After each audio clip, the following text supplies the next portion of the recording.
Mana coba Lihat lihat nih. Oh iya juga ya. Lah itu ada Narji. Iya, pelawak jadi. Pelawak. Sama legislatif. Berarti mungkin orang-orang legislatif nih butuh hiburan kayaknya. Iya. Sampai Udah ada terlalu pelawak yang panas masuk. kayaknya ya, Gitu. jadi butuh Saking hiburan seriusnya ya. kayaknya. Benar. Nah, jadi ketika artis masuk dunia politik ini merupakan bentuk pragmatisme dan juga kegagalan partai dalam melakukan kaderisasi gitu. Jadi apa?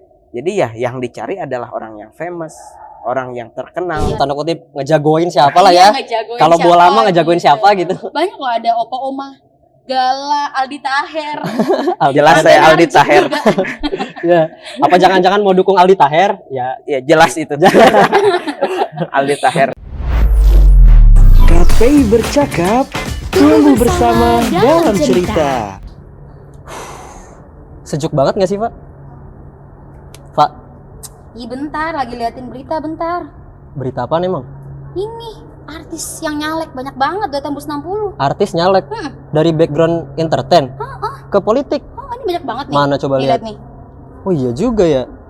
Lah itu ada Narji. Iya, pelawak jadi. Pelawak. Sama legislatif.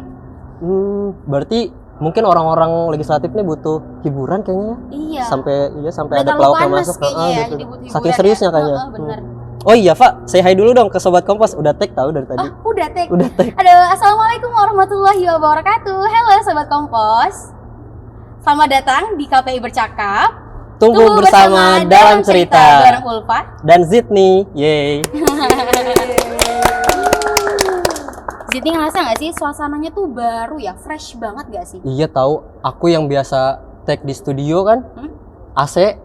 Sekarang enak nih ijo-ijo, daun-daunan. Tadi kan di awal kita ngomongin tentang KPI Bercakap. Sebenarnya KPI Bercakap tuh apa sih? Nah, buat Sobat Kompos yang mau menyalurkan ide-idenya dan inovasi-inovasi barunya, kita bisa nih menjadi wadah kalian untuk menyalurkan ide-ide tersebut di KPI Bercakap.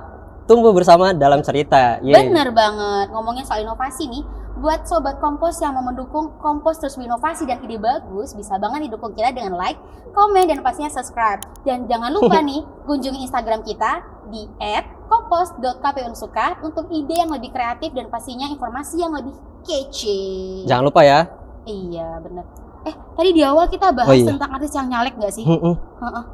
Dan pastinya kita nggak berdua doang dong.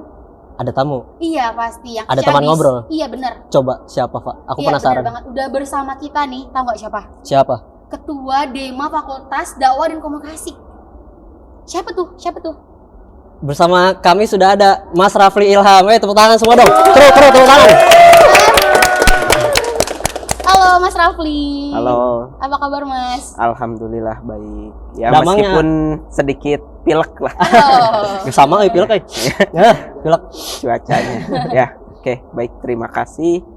Mungkin pertama perkenalkan dulu, saya Rafli.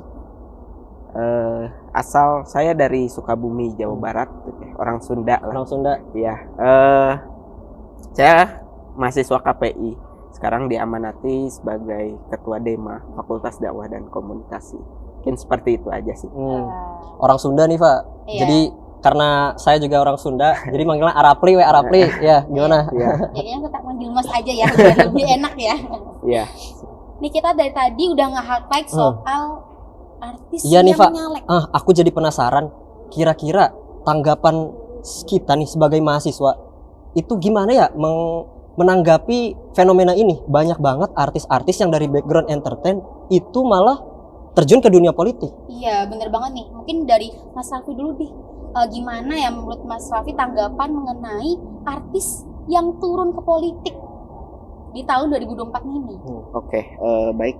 Mungkin tanggapan saya terkait fenomena artis masuk dunia politik itu, memang fenomena ini bukan fenomena baru ya, bukan fenomena yang hal baru yang muncul di tahun 2000 menuju pemilu 2024. Iya, bener banget. Bahkan era sebelum reformasi gitu, pas zaman Orde Baru, para artis ini memang sudah banyak yang terjun ke dunia politik gitu.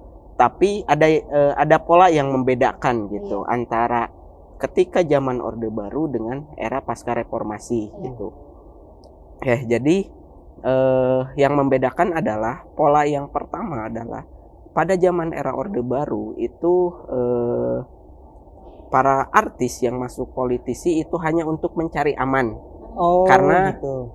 Otoritarianisme Presiden Soeharto pada saat itu, dan juga keterbatasan media gitu. Karena keterbukaan informasi, keterbukaan media pada saat itu memang terbatas gitu. Jadi Itu jadi kurang tujuan disorot gitu ya. tujuan mereka hanya untuk mencari aman supaya popularitas mereka tetap naik lah Ya. seperti itu. Berbeda dengan pola pasca Orde Baru, mungkin pasca reformasi. Pasca reformasi ini mungkin dua pemilu terakhir lah, 2014 dan 2019 gitu. Itu polanya adalah para artis sudah masuk ke dunia politik dan terjun menjadi calon legislatif gitu. Banyak sekali, belakangan rame juga kan Farel dan lain iya. sebagainya. Memang cuman secara elektabilitas mungkin ada penurunan.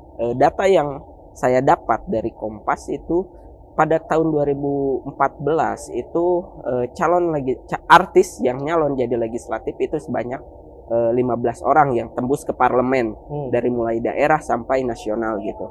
Nah, pas 2019 mengalami penurunan mungkin hanya sekitar 1% menjadi 14 orang gitu. Nah, sekarang kan sudah banyak media-media yang menyoroti hal itu. Nah, fenomena ini sebetulnya gak lumrah juga, di beberapa negara juga terjadi gitu. Misalkan Ronald Reagan dan lain sebagainya itu kan terjun juga ke dunia politik. Di Amerika Serikat juga terjadi, bukan hanya di Indonesia gitu fenomena artis terjun ke dunia politik gitu. Nah, cuman kan menurut salah satu peneliti yang sangat disayangkan adalah artis ini hanya sebagai vote getter atau penjulang suara saja Iya sih, ya, gitu, kebanyakan gitu. tanpa dibarengi dengan kapabilitas dan juga kapasitas gitu terhadap artis itu sendiri. Jadi mungkin apabila dibarengi dengan kapabilitas dan juga kapasitas, ya bisa menyesuaikan pure lah ya. aja Oke, gitu. oke. Cuman kalau tidak dibarengi dengan kapasitas dan juga kapabilitas sangat disayangkan gitu. Ketika artis masuk ke dunia politik seperti itu. Iya sih, aku juga pernah dengar ada artis yang jadi gubernur, bupati juga, nggak? Berarti bukan suatu fenomena yang baru ya, Iya. Mas. Tapi berarti kan tadi ngomongin tentang capability, terus juga kapasitasnya kayak gitu. Ya. Sebenarnya nih, latar belakang dari artis itu sebenarnya mempengaruhi nggak sih artis itu terjun ke politik gitu di zaman sekarang? Nah, ya aku juga tertarik nih, soalnya kan kalau tadi dibilang banyak artis yang terjun tapi yang tembus itu kan nggak banyak. Berarti kan latar belakang ini sebenarnya sedikit berpengaruh ya. Oke. Dari latar belakang si artis ini. Iya, mungkin gini ya. Pertama terkait artis yang terjun ke dunia politik tapi tidak dibarengi dengan kapasitas dan lain sebagainya, mungkin artis itu hanya menjadi famous non politikus Iya. gitu. Kalau dalam menurut salah satu istilahnya tokoh street gitu dalam bukunya. Nah, maksudnya apa? Ya tadi artis ini hanya menjadi penjulang suara saja, hanya menjadi untuk mencari suara saja.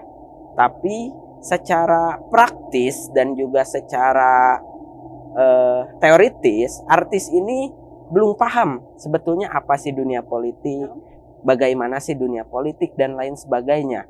Jadi di sisi lain ada salah satu tokoh dosen ilmu politik Undip itu ngomong bahwasanya popularitas itu belum tentu menentukan elektabilitas gitu. Iya. Jadi meskipun artis itu populer, belum tentu rakyat itu bakal nyoblos gitu. Ya, masuk akal. Karena apa? Karena ya popularitas itu belum tentu menentukan elektabilitas suatu partai politik gitu. Nah, ya kalau ngomongin balik lagi ke latar belakang tadi kan, kira-kira Arapli tahu nggak nih ada beberapa artis mungkin yang punya background pendidikan atau background hukum atau background politik justru yang dirasa ini mampu nih, ini cocok untuk bakal nyalon. Oke.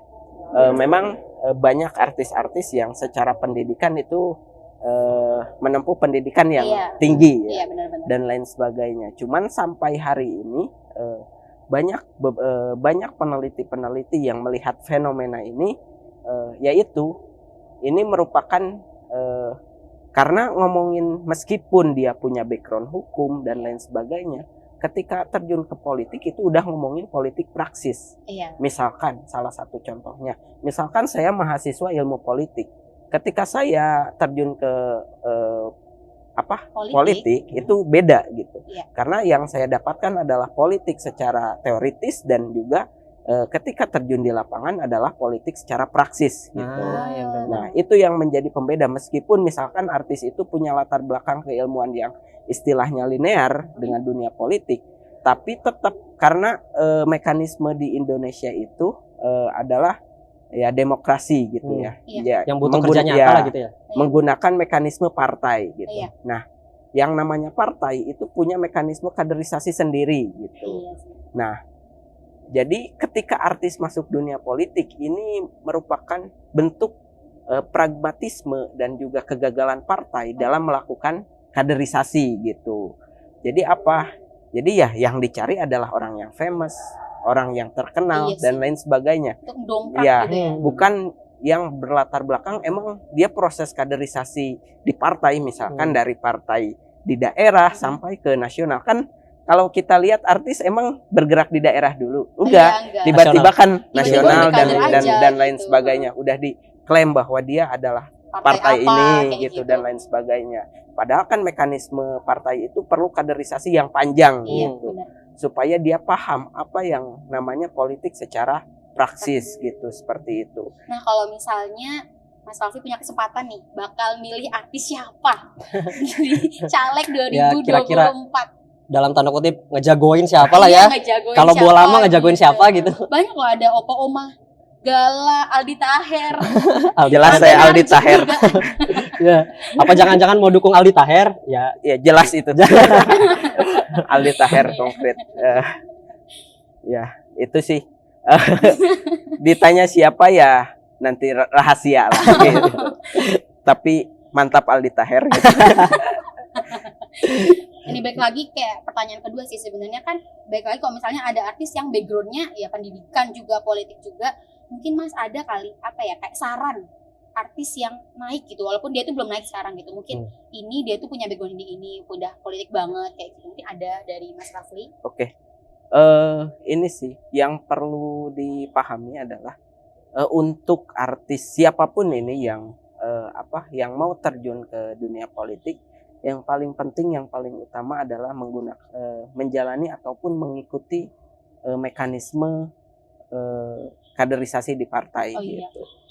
Misalkan beberapa partai, memang hari ini beberapa partai besar gitu yang memang dari partai-partai besar itu sudah di parlemen gitu hari ini sudah mempunyai mekanisme kaderisasi yang menurut saya bagus gitu. Saya boleh sebut partai-partainya enggak? Iya, silakan Mas. Ya, mungkin ada beberapa. Misalkan seperti PDIP, Golkar dan lain sebagainya. Itu memang harus diakui memiliki kader yang bagus ya. Itu mekanisme kaderisasinya itu memang mantap. Dia punya istilahnya punya pusat studi yang itu khusus untuk mengkaderisasi partai. Misalkan mungkin teman-teman di sini generasi Z semua lah. Melihat istilahnya fenomena partai PDIP di media itu citranya sangat buruk gitu. Iya. Tapi secara kalau kita melihat survei di beberapa lembaga, PDIP itu elektabilitasnya tidak pernah turun gitu. Ternyata memang dipercaya juga di masyarakat. Karena apa? Karena memang kaderisasi PDIP memang benar-benar bagus. Begitupun Golkar. Golkar punya satu lembaga, Golkar Institute gitu namanya. Itu menjadi salah satu lembaga yang itu khusus untuk kaderisasi partai. Nah, saran saya memang meskipun rata-rata yang saya lihat artis-artis yang masuk ke dunia yang masuk partai politik gitu. Partai politik yang memang tahun sebelumnya belum memenuhi threshold gitu. Belum memenuhi threshold dan lain sebagainya gitu. Tapi yang paling penting pasti partai itu punya mekanisme kaderisasi sendiri. Nah, itu yang saya sarankan lah gitu intinya. partai seseorang itu tetap mengikuti mekanisme kaderisasi yang runtut.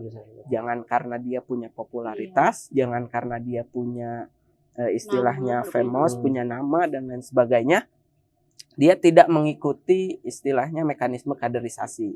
Karena ya tadi hanya untuk vote getter atau penjulang suara saja, pendongkrak suara saja, gitu. Instan banget ya jadinya. Tiba-tiba naik aja dia dicalonkan aja kan, Iya. nggak sesuai. Gak pernah lihat dia main di politik, tiba-tiba main sinetron kemarin hari ini udah main di politik aja. Karena punya ya. nama itu kan Iya. tadi. Nah terus kalau kayak gitu nih, kira-kira cara bedain artis yang punya kapasitas dan enggak tuh kira-kira gimana ya? Oke, pertama yang paling penting itu kita lihat dari statement, dari reasoning ataupun logika berpikirnya. Iya. Dia apakah runtut atau enggak dalam istilahnya, tanya aja terkait fenomena ataupun isu-isu Yang sosial, terjadi gitu di isu-isu Indonesia masyarakat di Indonesia. Misalkan salah satu contoh, ketika masuk mau masuk ke komisi berapa gitu dan lain sebagainya, itu tinggal ditanya apa tujuan dia dan lain sebagainya. Kita lihat reasoning ataupun logika berpikirnya, apakah runtut dalam mengungkapkan gagasan ataukah tidak. Itu kita bisa nolak ukur lah, kita bisa menilai gitu dan lain sebagainya gitu. Iya nih, mungkin ini aja sih. Kan dari awal kita ngomong tentang artis yang memenuhi kapasitas apa enggak. Pertanyaannya tuh yang paling utama adalah sebagai mahasiswa nih, kita tuh harus tahu yang namanya kriteria memilih. Nah, menurut Mas Rafli nih, kriteria yang baik dipilih tuh seperti apa? Oke. Kalau saya pertama itu capable, kedua kredibel, ketiga accessible. Gitu. 3 hal itu menurut saya yang itu bisa dicatat menjadi tuh Sobat Kompas. Tolak ukur seorang politisi cocok untuk dipilih gitu. Misalkan, apalagi menurut saya sekarang dengan keterbukaan informasi itu orang-orang sudah rata-rata punya menjadi pemilih rasional. Saya pernah melakukan sedikit penelitian gitu ke daerah terkait istilahnya perilaku pemilih untuk pemilu 2024 ke daerah Bantul pelosok. Itu rata-rata memang untuk daerah pedesaan pemilihnya itu pemilih emosional gitu. Jadi ada 3 jenis pemilih gitu. Pemilih emosional, pemilih rasional emosional, dan juga pemilih rasional. Pemilih emosional itu apa? Pemilih emosional adalah pemilih yang dia hanya memilih karena kedekatan agama, kedekatan ideologi, keluarga, bahkan keluarga ataupun apapun misalkan. Misalkan salah satu contoh pun artis itu kita coblos karena emang kapabil senang gitu atau karena senang. Itu kedekatan emosional. Karena kita follow gitu mungkin itu pemilih emosional. Nah, sedangkan pemilih emosional rasional, dia punya kedekatan, tapi dia istilahnya akan merasionalisasikan dulu. Aku milih atau enggak. Tapi tetap emosional yang menjadi patokan utama dia. Baik lagi ke gitu. emosional. Ya, walaupun dia udah nyoba mikir. Beda sama yang pertama yang emosional, dia hanya kedekatan aja, perasaan aja tanpa memikirkan rasionalitas dan lain sebagainya. Nah, sedangkan yang emosional rasional itu dia mikir dulu, tapi tetap pilihannya ada di emosional gitu. Terus yang terakhir ya yang rasional. Saya yakin teman-teman mahasiswa, teman-teman ya istilahnya umur-umur pemuda lah ya, gitu. Kaum-kaum terdidik ya, lah. Kaum-kaum terdidik itu rasional lah. Bisa ya melihat 3 itu, kapabilitas, kapasitas, kredibilitas, kapabilitas ya, dan akseptabilitas. Jadi aksept itu diterima lah sama beberapa kalangan dan lain sebagainya. Tidak membawa istilahnya isu-isu populisme, tidak membawa politik identitas gitu. Jadi diterima oleh semua kalangan gitu. Gitu. Jadi nih Pak, Sobat Kompos, ternyata fenomena artis yang masuk ke dunia entertain ini ternyata bukan baru-baru ini loh. Iya benar. Udah lama ternyata dari zaman dulu. Soeharto. Seperti itu. Jadi aku tadi suka banget nih kata-kata yang dompet tebel apa tadi? Yang bagian mana tuh? Yang apa? Kredibel? Oh, ya. kredibilitas, kapabilitas, Kapabilitas, sama akseptabilitas. akseptabilitas. Ya, jadi diterima oleh semua kalangan ya tanpa mementingkan politik identitas. Karena kan 2019 itu rame istilahnya politik identitas Ya, Iya, bener banget lagi. ya gitu. Apalagi misalkan kalau dilihat di DKI Jakarta gitu sangat besar sekali politik identitasnya. Iya, ternyata kita pun sebagai mahasiswa tuh bisa ngambil 3 poin doang loh. Pertama, capable, kredibilitas, kapabilitas, dan sama akseptabilitas. penerimaan kayak gitu ya. Nah, ternyata ngobrol santai gini aja tetap daging ya Tetap ternyata. daging banget isinya kalau kata anak-anak sekarang mah. Iya, manfaat banget. Walaupun kita cuma ngobrol-ngobrol santai. Ngobrol gitu. biasa padahal Eva ya. Ngobrol biasa Ngobrol gitu. Dan pastinya bisa banget diterapin sama kita yang bakal pasti rata-rata mahasiswa tuh menghadapi yang namanya pemilu 2024 kayak gitu. Sayang banget ya waktu kita terbatas banget. Kalau udah nggak, habis. masih banyak banget nih yang pengen kita tanyain sama Mas Rafli. Sebelumnya makasih banget Ya, Mas terima Rafli kasih udah juga. menyempatkan waktu. By the way Mas datang Rafli di ini Kompos. orang sibuk banget, Pak. Iya. Wah, Enggak lah. kita bersyukur lah alhamdulillah bisa meluangkan waktu lah ke Enggak. sini Rafli ya. Ya, Iya benar. terima kasih sudah memberikan kesempatan. Sama-sama. Ya mohon maaf apabila kata-kata saya banyak yang salah, Iya. kurang lebih ya karena saya juga ya kurangnya itu dari saya, lebihnya itu hanya milik Allah. Iya, Masya Allah, benar itu closing banget. statement yang sangat pas banget untuk menutup perjumpaan kita kali ini. Iya, untuk Sobat Kompos jangan lupa ya like, comment, and subscribe channel kita. Dan jangan lupa nih kunjungin Instagram kita di kompos.kpunsuka untuk informasi yang lebih menarik dan pastinya kece abis. Kayaknya segitu aja sih dari kita, dari Ulfa dan Zidni. Udah nih. Ya udahlah. Jangan lupa ya saksikan KPI Bercakap di episode selanjutnya yang pastinya bakal mendatangkan bintang tamu yang lebih santai lagi. Yang lebih kece seru lagi. Dan pastinya apa? Lebih asik Dan daging. dan daging. Dan daging. Makanya kalian subscribe dulu nih di bawah. Nanti editor tolong edit ya. Di bawah nih. Di bawah saya. Oke, segitu aja dari Ulfa. Pastinya kurang lebihnya mohon dimaafkan. Ya. Wassalamualaikum warahmatullahi wabarakatuh. Dadah. KPI Bercakap. Tumbuh bersama dalam cerita.